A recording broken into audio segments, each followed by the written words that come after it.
After all the musical and lyrical horrors of Aladdin Sane, the closing track of the album offers some catharsis. Over a lush and sentimental orchestration, Bowie sweetly croons a simple love song, and the result is sheer magical beauty. And while it was his meeting with the dark side of America that caused Aladdin Sane's anguish, it is apparently the US that provides this solace, as the song is allegedly inspired by American soul singer Claudia Lanier. Can the arms of a lady from another grinning soul be the remedy to Aladdin's sorrows? Lanier was chiefly a backup singer, whom Bowie met on the US Ziggy tour. The story that the song is about her is well known, although not fully substantiated. However, it is interesting to compare it with another record rumored to be inspired by her, the Rolling Stones' Brown Sugar. Even if these stories aren't substantiated, she must have been some kind of woman to be credibly cast as a muse for both these classics. The two records she supposedly inspired are very different from one another, and the disparity between them can teach us something about Bowie's attitude towards love. So, just to sharpen the point, I will play them against each other. Brown Sugar is the kind of record that only the Stones, the designated bad boys of rock, could get away with. It is a song about the lust of the white man for the black woman, and the singer, looking at his object of desire, goes back in his mind to times when men like him could have their way with women like her, and gets hornier by the thought. As usual, the Stones draw from the darkest wells of the human psyche, this time from racism and misogyny, to produce the ecstasy needed to create soul-shattering rock and roll.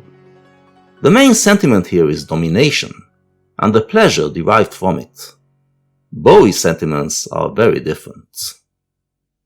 She'll come, she'll go, she'll lay belief on you, skin sweet with musky oil, the lady from another grinning soul. The line about the sweet skin reminds us of Brown Sugar, where Mick Jagger howls, "Brown sugar, how come you taste so good?" Both songs rejoice in the woman's sexuality, but while Brown Sugar treats her merely as an object of desire, brown sugar to be gobbled up, Lady Grinning Soul regards her as a whole person, another soul you confuse with for a while. In Brown Sugar, the singer wants to have his way with her, to mold her according to his wishes. In Lady Grinning Soul, it is the fact that she is her own self, a self that is different from his, that so endears her to the singer. This lady is a free spirit, who comes and goes as she pleases. Actually, she reminds me of a lady from another Stones number, a lady who also comes and goes. Ruby Tuesday is celebrated because she never remains chained to one place or lifestyle, but always keeps changing when it becomes stale, and pursues a new dream. Lady Grinning Soul is the same, and because she is so free, her spirit remains viable and happy, a grinning soul that can lay belief on your own soul, and revive it. Cologne she wears, silver and America. She'll drive the Beetle car and beat you down at Colcanasta. In just a few lines, Bowie captures the unique essence of the lady, portraying her as independent, classy, and cool. She is her own woman, with her own wealth and her own style. And when the clothes are strewn, don't be afraid of the moon. Touch the fullness of her breast, feel the love of her caress. She will be your living end. But after he dresses her up so nicely, he then strips her down to make love to her. They are two different persons, each of them independent and unique, but they can also disrobe and come together in soul fusion, and Bowie tells us not to be afraid to lose yourself in this experience. You lose yourself only for a while, and when you come back to yourself, your soul is revived and enriched. She will be your living end is one of those inspired Bowie lines that can be understood in several ways. It can mean that in her he finds the borders of his own self and learns that there are other worlds beyond it.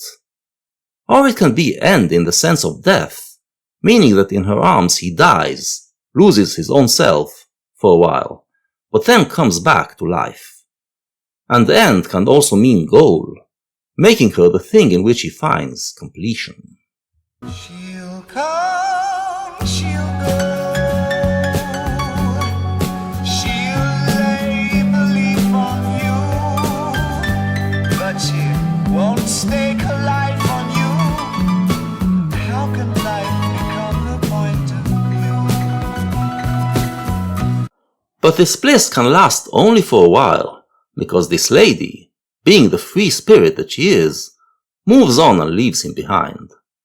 Unlike those who dedicate their life to one love, to a person or an ideal, and thus make life subservient to that love, she makes the loves serve her life. Once she gets what she wanted from them, she moves on. Life itself is her point of view, her love, and everything else is secondary. She is, of course, a female version of Bowie himself, even if Bowie, perhaps, didn't realize it at the time.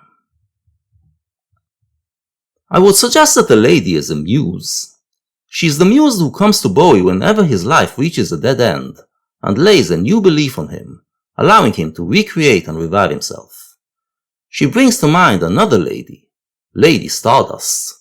She, too, entered the singer's life, kindled love in his heart, and transformed him into a believer.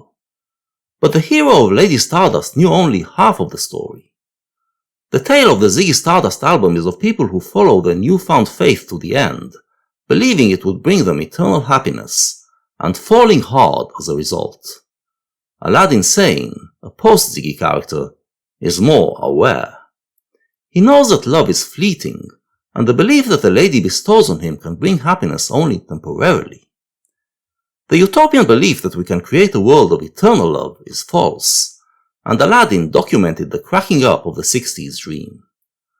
But his final message is one of hope, and enables us to envisage a world in which everyone is a grinning soul, fusing for a while with another soul to revive itself, and then moving on, enriched, to the next fusion.